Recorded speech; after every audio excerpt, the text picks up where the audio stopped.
hujan, tapi Bapak Ibu boleh setia datang beribadah pada Tuhan. Saya percaya Tuhan akan memberkati Bapak Ibu saudara semua ya. Bapak Ibu saudara sekalian, kita akan sama-sama dengar firman Tuhan pada malam hari ini. Judul firman Tuhan malam hari ini adalah takut akan Tuhan ya. Takut akan Tuhan. Takut akan Tuhan, awal dan puncak dari hikmat sejati. Sekali lagi ya, takut akan Tuhan, awal dan puncak dari hikmat sejati. Nah, di dalam Ayub pasal yang kedua, Ayub pasal yang kedua ayat yang ketiga, Ayub 2 ayat yang ketiga. Oke, sudah ketemu? Saya akan bacakan Ayub 2 ayat ketiga ya. Firman Tuhan kepada iblis, firman Tuhan kepada iblis, apakah engkau memperhatikan hambaku Ayub? Sebab tiada seorang pun di bumi seperti dia, yang demikian saleh dan jujur, yang takut akan Allah dan menjauhi kejahatan. Ia tetap tekun dalam kesalehannya, meskipun engkau telah membujuk aku melawan dia untuk mencelakakannya tanpa alasan. Kemudian kita baca Ayub pasal 28 ayat yang ke-28. Kita nanti akan melihat hubungan antara ayat-ayat ini. Ayub 28 ayat yang ke-28. Tetapi kepada manusia ia berfirman, sesungguhnya takut akan Tuhan itulah hikmat, dan menjauhi kejahatan itulah akal budi ya. Jadi Ayub berkata dalam pasal ke-28 ayat 28 katakan, takut akan Tuhan itulah hikmat, dan menjauhi kejahatan itulah akal budi. Bapak Ibu saudara sekalian, banyak orang berpikir ya bahwa hikmat itu didapat dari pengalaman ya. Semakin banyak pengalaman seseorang, maka dikatakan orang itu dianggap sebagai orang yang berhikmat. Ini anggapan orang. Kemudian ada juga yang mengatakan bahwa hikmat didapat dari usia. Jadi kalau usianya semakin matang bertambah, itu berarti dianggap seperti orang yang sangat berhikmat. Itu adalah pemikiran-pemikiran orang. Dan kemudian ada juga yang berpikir bahwa orang yang berhikmat adalah orang yang berpendidikan, titelnya banyak banget, kayak rel kereta api, mas, MTH, apa, prof, dan doktor segala macam. Dianggap itu adalah orang-orang yang berhikmat. Namun kita akan melihat malam hari ini, kitab Ayub menunjukkan bahwa hikmat sejati tidak ditemukan di bumi. Kalau kita baca dalam Ayub 28 ayat yang ke-12 dan 13, di sana dikatakan, Ayub 28 ayat 12-13 katakan, tetapi di mana hikmat dapat diperoleh, di mana tempat akal budi, jalan ke sana tidak diketahui manusia dan tidak didapati di negeri orang hidup. Jadi di bumi ini dikatakan bahwa tidak ada hikmat, tidak akan pernah ditemukan hikmat. Dikatakan hikmat melainkan di dalam apa? Hubungan yang benar dengan Allah yang disebut takut akan Tuhan. Nah, kalau tadi kita baca ya di dalam Ayub pasal 2 ayat ketiga, mengapa ya Allah mengizinkan iblis datang menghadap Allah? Kita akan melihat kalau tadi di dalam dua kali dikatakan di dalam pasal pertama, juga dalam pasal yang kedua, bagaimana dua kali iblis datang menghadap Allah. Jadi di sini kita lihat mengapa kok Allah itu mengizinkan iblis datang menghadapnya dua kali ya. Kalau kita lihat di dalam Ayub pasal yang 1 ayat 16 tadi dikatakan bahwa anak-anak Allah datang menghadap Tuhan, dan iblis pun datang di tengah-tengah mereka. Jadi ada anak-anak Tuhan menghadap, tapi kemudian juga ada iblis yang datang ya. Di dalam Ayub pasal yang pertama ayat yang ke-6 itu pertama kali ya, pertama kalinya iblis datang. Jadi Ayub 1 ayat ke-6 dikatakan, pada suatu hari datanglah anak-anak Allah menghadap Tuhan, dan di antara mereka datanglah juga iblis ya. Ini menggambarkan suatu ada sidang surgawi di mana para makhluk surgawi melapor kepada Tuhan. Nah, di sini di samping ada makhluk surgawi, anak-anak Allah dikatakan, ada juga iblis hadir. Bukan karena dia itu diterima di hadirat Allah secara bebas, tidak. Tetapi kenapa? Allah itu berdaulat bahkan atas kehadiran iblis. Jadi ia datang atas, atau iblis datang atas izin Tuhan, ya, atas izin Allah. Nah, mengapa kok Allah itu mengizinkan iblis datang? Yang pertama kali dan yang kedua kali. Kenapa? Kalau yang pertama kita lihat di dalam ayat, nanti baca di rumah saja, ayat 1 ayat 6 sampai 12. Di sana kenapa pertama kalinya kok diizinkan? Tuhan itu sedang menguji kesalehan Ayub, ya. Dikatakan tadi bagaimana Allah katakan dalam ayat 1:8, sebab tidak ada seorang pun seperti dia di bumi yang saleh dan jujur, yang takut akan Allah dan menjauhi kejahatan, ya. Iblis menuduh bahwa Ayub itu takut akan Tuhan karena dia diberkati. Itu waktu iblis yang pertama kali, ya. Jadi Allah lalu mengizinkan, Allah mau membuktikan bahwa Ayub tidak seperti itu. Jadi Allah mengizinkan iblis menguji Ayub dengan kehilangan harta dan anak-anaknya. Tetapi Allah katakan dibatasi bahwa tidak boleh menyentuh dirinya, ya. Allah punya tujuan bahwa untuk membuktikan bahwa ketulusan iman Ayub, bahwa Ayub itu tidak menyembah Allah karena berkat. Ayub tidak menyembah Allah karena ada berkat-berkat harta yang diberikan kepada dia sehingga Ayub takut akan Tuhan. Itu pemikiran iblis. Tapi Allah membuktikan bahwa Ayub itu menyembah Allah karena apa? Karena dia mengasihi Tuhan dan hormat kepada Tuhan dengan ketulusan hati. Jadi Allah mau membuktikan kepada iblis. Kemudian yang kedua kalinya di dalam Ayub pasal yang kedua ayat 1 yang ke-6, setelah Ayub itu akhirnya tetap setia, ya, ketika semua hilang, hartanya hilang, tetap Ayub tidak berbuat yang tidak benar terhadap Allah, tidak menilai Allah itu tidak berlaku yang tidak baik pada dia. Ayub sama sekali tidak lakukan itu. Kembali di dalam pasal yang kedua ayat keempat, iblis menuduh lagi, iblis katakan kepada Allah gini, kulit ganti kulit, orang akan memberikan segala yang dipunyainya ganti nyawanya. Jadi iblis berargumen bahwa Ayub pasti akan menyangkal Allah jika tubuhnya diserang. Artinya kalau dia dikasih sakit penyakit, pastilah dia mengutuki Tuhan, pastilah dia gak akan takut sama Tuhan, ya. Pasti dia akan menyangkal Allah gitu, dalam pikiran iblis. Tapi kembali dalam pasal kedua ini, Allah kembali mengizinkan iblis mencobai Ayub. Allah katakan, oke, kamu boleh kasih penyakit yang berat, tapi ingat, jangan nyawanya diambil. Jadi Allah membatasi juga iblis. Iblis ada di dalam kekuasaan dari Allah sendiri. Jadi iblis tidak dibiarkan merajalela, tapi tetap kekuasaan dipegang oleh Allah. Jadi tujuan yang kedua kali ini adalah untuk menyempurnakan ujian iman Ayub dan menyingkapkan karakter sejati dan iman yang murni dari Ayub. Makna apa yang bisa kita belajar di sini? Bahwa Allah tetap berdaulat. Iblis tidak bebas bertindak, tetap dibatasi oleh Allah. Ia harus mendapat izin dari Allah. Bapak Ibu Saudara sekalian, penderitaan orang benar bisa menjadi ujian iman, bukan hukuman, ya. Iman sejati tidak bergantung pada berkat duniawi, tetapi pada pengenalan dan ketakutan yang benar akan Allah. Jadi kita ini adalah contoh bagaimana Ayub, seorang yang luar biasa.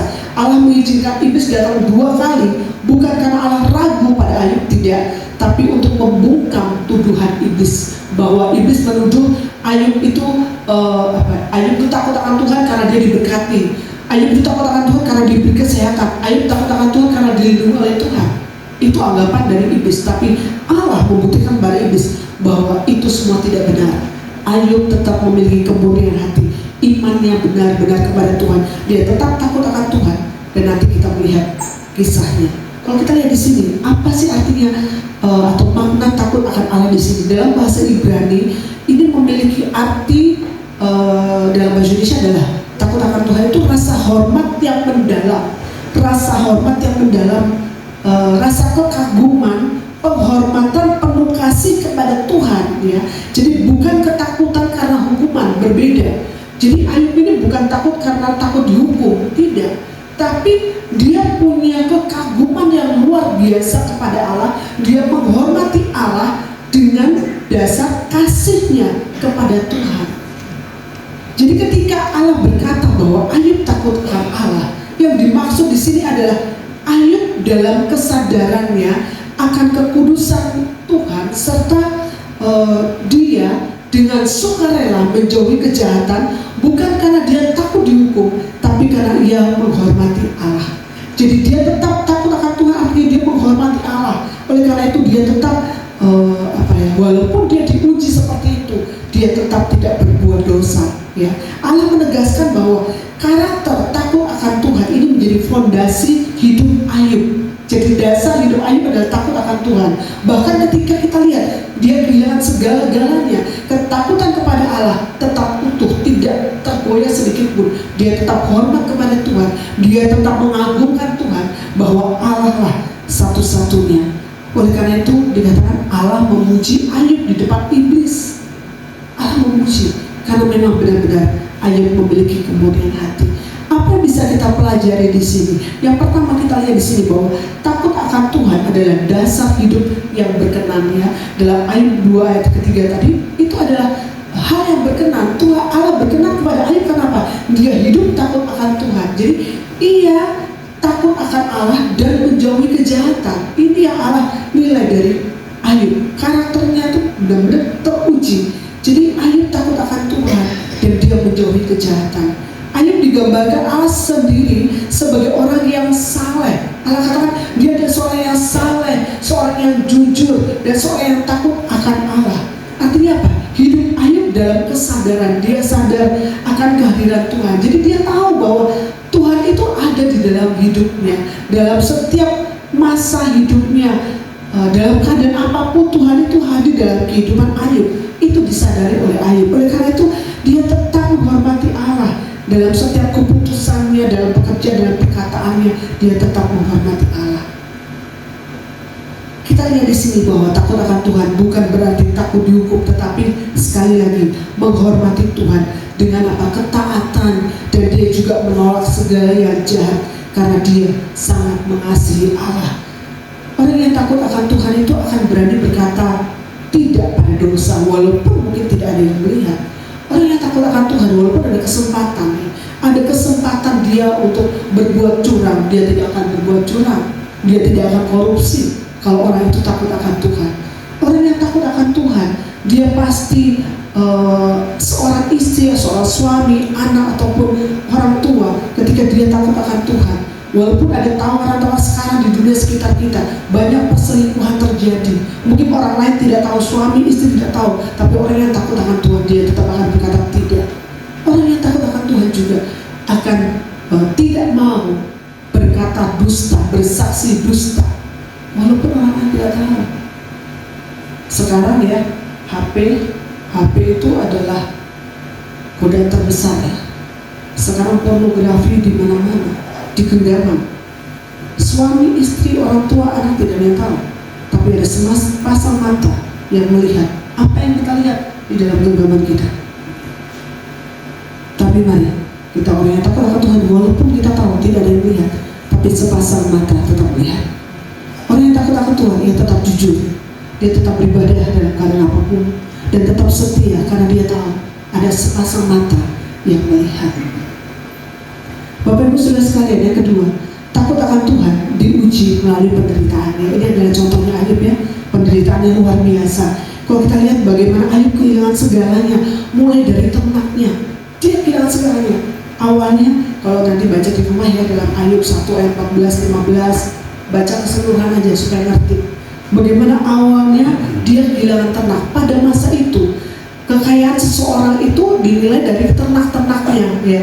Ternaknya, seberapa ternak yang dimiliki itu dianggap orang yang sangat kaya pada waktu itu. Jadi ternak itu hitungan. Kalau kita sekarang misalnya kita lembu itu berapa sih harganya sekarang? Pasti mungkin belasan juta, tergantung besar kecilnya, ya. Bayangin, sudah itu habis, hartanya habis dalam waktu yang hampir bersamaan. Tidak ada orang melaporkan, ini mau dijarah orang, dijarah. Kemudian terakhir lagi datang orang utusan, 10 anakmu mati semua ketika pesta di anak tertua. Semua ada badai topan datang sehingga roboh rumah itu dan menimpa anak-anaknya. 10 anaknya mati. Bisa membayangkan keadaan ini Ayub? Hartanya habis, anaknya nggak ada. Terus kita lihat respon Ayub. Ayub 1 ayat 22. Ayub 1 ayat 21 dan 22, atau mulai ayat 20 dikatakan ya. Maka berdirilah Ayub, lalu mengoyak jubahnya dan mencukur kepalanya, kemudian sujudlah ia dan menyembah, katanya, dengan telanjang aku keluar dari kandungan ibuku, dengan telanjang juga aku akan kembali ke dalamnya. Tuhan yang memberi, Tuhan yang mengambil, terpujilah nama Tuhan. Dalam kesemuanya itu Ayub tidak berbuat dosa dan tidak menuduh Allah berbuat yang kurang patut. Luar biasa ya. Bayangin, habis semua harta, habis, anak semua nggak ada, tapi Ayub tidak berbuat dosa. Nah kemudian di dalam Ayub 2 ayat 17 tadi, bagaimana Tuhan akhirnya setelah itu habis, hartanya habis semua, anaknya mati, terus apa lagi? Dikasih apa sama Tuhan? Diizinkan apa? Ayub 2 ayat 7, kemudian iblis pergi dari hadapan Tuhan, lalu ditimpanya Ayub dengan bara yang busuk dari telapak kaki sampai ke batu kepalanya. Jadi dari ujung rambut sampai telapak kaki ada bara. Itu penyakit kulit yang luar biasa. Bahkan kalau kita baca sampai guatalnya kayak apa, dia garuk dengan beling. Coba bisa bayangkan keadaan ini. Terus ayat 2 ayat 9, maka berkatalah istrinya kepadanya, masih bertekunkah engkau dalam kesalehanmu? Kutukilah Allahmu dan matilah. Bayangin, sudah kayak begitu, istrinya yang seharusnya mendukung mengatakan seperti itu. Bisa bayangkan posisi Ayub? Tapi kita lihat Ayub 2 ayat 10b, Ayub katakan apa? Tetapi jawab Ayub kepadanya, kepada istrinya, engkau berbicara seperti perempuan gila. Apakah kita mau menerima yang baik dari Allah, tetapi tidak mau menerima yang buruk? Dalam kesemuanya itu Ayub tidak berbuat dosa dengan bibirnya. Puji Tuhan ya, luar biasa ya Ayub ya. Harta habis, anak nggak ada, mati semua, dia tidak berdosa dengan bibirnya. Kemudian dia kena sakit, dan dikatakan Ayub dengan jelas bahwa juga Ayub tidak berdosa. Dalam kesemuanya dia tidak berbuat dosa dengan bibirnya. Kita lihat di sini, di tengah penderitaan Ayub, Ayub tidak berhenti menghormati Allah. Dia tetap menghormati Allah.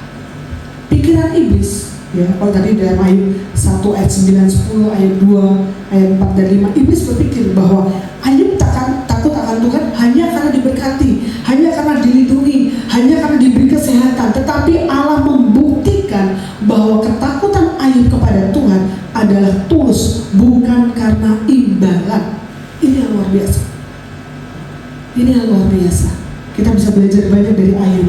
Jadi kita lihat apa pelajaran yang bisa kita ambil di sini. Iman sejati baru terlihat ketika berkat hilang. Semua keadaan tidak baik-baik saja, ya. Seolah hidup seperti yang kemarin, seolah hidup di padang gurun, ya.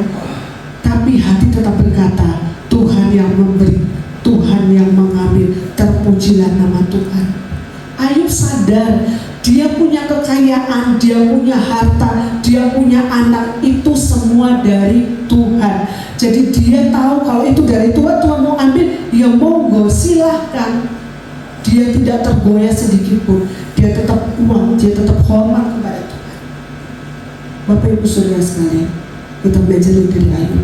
Ternyata ujian itu membuat dia bisa keluar, dan dia bisa membuktikan bahwa imannya itu tetap tidak tergoyahkan walaupun semuanya tidak ada. Penderitaan itu membuat dia semakin bertumbuh. Yang ketiga, takut akan Tuhan adalah puncak hikmat. Jadi kita sudah baca ya, ayat 28 ya. Sesungguhnya takut akan Tuhan itulah hikmat. Setelah melalui penderitaan panjang, ya, penderitaan yang sangat panjang itu, akhirnya Ayub memahami bahwa hikmat sejati bukan soal mengerti alasan penderitaan.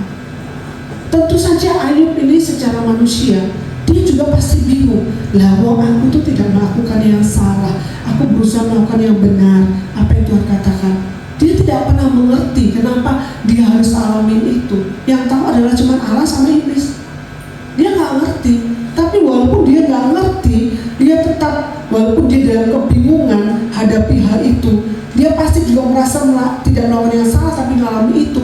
Tetapi sekali lagi dia tidak membiarkan keadaan itu yang dia alami melemahkan iman percayanya. Ayub tidak membiarkan imannya lemah karena dia mengalami penderitaan seperti itu. Tapi Ayub tetap percaya dan tunduk kepada Allah yang dia tahu bahwa Allah itu tahu segala-galanya. Ayub belajar bahwa hikmat tidak datang dari manusia. Secara manusia kalau orang hidupnya benar, kalau dia berusaha melakukan yang benar, pasti hidupnya akan enak lah. Ya kan? Pikiran kita kan gitu. Kalau orang itu hidupnya benar, pasti enak aja. Makanya seringkali ada penghakiman ketika seseorang mengalami masalah, penderitaan, ada orang yang pusing, hidupnya gak benar. Itu pikiran kita. Tapi Tuhan tidak seperti itu. Dan Ayub belajar bahwa hikmat tidak datang dari manusia, tetapi sekali lagi dari rasa hormat dan ketaatan kepada Allah, ya. Menjauhi kejahatan bukan karena takut dihukum, tidak, tapi karena apa? Mengasihi Allah. Bapak Ibu Saudara sekalian, ketika kita tidak mengerti, ya, kadang-kadang mungkin seringkali kita tidak mengerti jalan hidup kita, tapi hikmat sejati adalah tetap takut akan Tuhan dan mari kita menjauhi dosa. Karena itulah cara hidup orang bijak menurut Alkitab. Kita hidup bukan menurut manusia, ukuran manusia, standar manusia, tidak. Kita hidup menurut ukuran atau standar dari firman Allah sendiri, ya. Dan kita lihat yang terakhir, puncak pengalaman Ayub. Bagaimana Ayub katakan dalam Ayub pasal yang ke-42 ayat yang kelima. Ayub 42 ayat yang kelima dikatakan, hanya dari kata orang saja aku mendengar tentang engkau, tetapi sekarang mataku sendiri memandang engkau. Jadi Ayub katakan kalau dulu aku tahu tentang engkau hanya dari kata orang, tetapi sekarang setelah dia melewati penderitaan itu, dia katakan apa? Mataku sendiri memandang engkau. Bayangin. Jadi Ayub ketika dia menghadapi penderitaan semua tidak ada, semua lenyap, ternyata di situ dia bisa memandang Allah. Dia melihat Allah yang berdaulat. Dia tetap percaya Allah memegang kendali. Ini adalah hasil nyata dari Ayub, seorang yang takut akan Tuhan. Dari pengetahuan, dia cuma tahu dulu pengetahuan, mungkin dia cuma tahu Alkitab, pengetahuan Taurat, hanya sekedar pengetahuan tentang Tuhan. Tapi ketika dia melewati penderitaan yang panjang itu, dia berjumpa pribadi dengan Tuhan. Bayangin, dia merasa Tuhan ada ketika dia sudah kehilangan semua. Di dalam rentetan penderitaannya, dia bertemu dengan Tuhan. Dia tahu bahwa Tuhan tetap ada bersama dengan dia. Bapak Ibu Saudara sekalian, takut akan Tuhan bukan mengekang hidup kita, tidak, tetapi justru membawa kita semakin mengenal kasih Tuhan, semakin mengenal Tuhan dengan lebih dalam lagi. Amsal 14 ayat yang ke-26 dikatakan, Amsal 14 ayat 26 dikatakan bahwa dalam takut akan Tuhan ada ketentraman yang besar, bahkan ada perlindungan bagi anak-anaknya. Jadi dalam takut akan Tuhan ada ketentraman yang besar. Contoh sangat dibuktikan Ayub. Bayangin dia dalam penderitaan yang luar biasa, tetapi dia tetap memiliki damai sejahtera, ya. Dari awal sampai akhir kitab Ayub, takut akan Tuhan itu menjadi penghubung. Jadi dari awal sampai menjadi penghubung, menjadi benang merah. Artinya itu sangat penting sekali kita lihat. Kalau kita lihat sekarang, ya, kita lihat tadi dari Ayub 2 ayat yang ketiga, bagaimana Allah menyatakan Ayub takut akan Tuhan. Itu adalah identitas rohani dari Ayub. Jadi dalam Ayub 2 ayat 3, Allah yang menyatakan bahwa Ayub takut akan Tuhan. Itu identitas dari Ayub. Dia seorang yang takut akan Tuhan. Kemudian dalam Ayub 28 ayat 28, Ayub menyatakan takut akan Tuhan itulah hikmat. Dan ini adalah apa? Pengakuan iman dari Ayub. Pengakuan imannya, identitasnya dia sebagai seorang yang takut akan Tuhan. Kemudian di tengah-tengah pengiringannya dia kepada Tuhan, Ayub 28 ayat 28, dia mengakui bahwa dalam keadaan seperti itu pun dia tetap percaya Allah memegang kendali. Itu adalah pengakuan iman dari dia. Dan akhirnya di dalam Ayub 42 ayat yang kelima, Ayub mengalami Tuhan secara pribadi. Dan ini adalah buah dari takut akan Tuhan. Ya, kita melihat luar biasa. Ada sebuah ilustrasi seorang pilot yang punya jam terbang tinggi, dia tidak akan pernah takut kalau ada badai, karena dia tahu semua dikendalikan oleh menara pengendali, karena semua serba otomatis. Jadi seorang pilot yang jam terbang sudah tinggi, dia pasti nggak akan takut.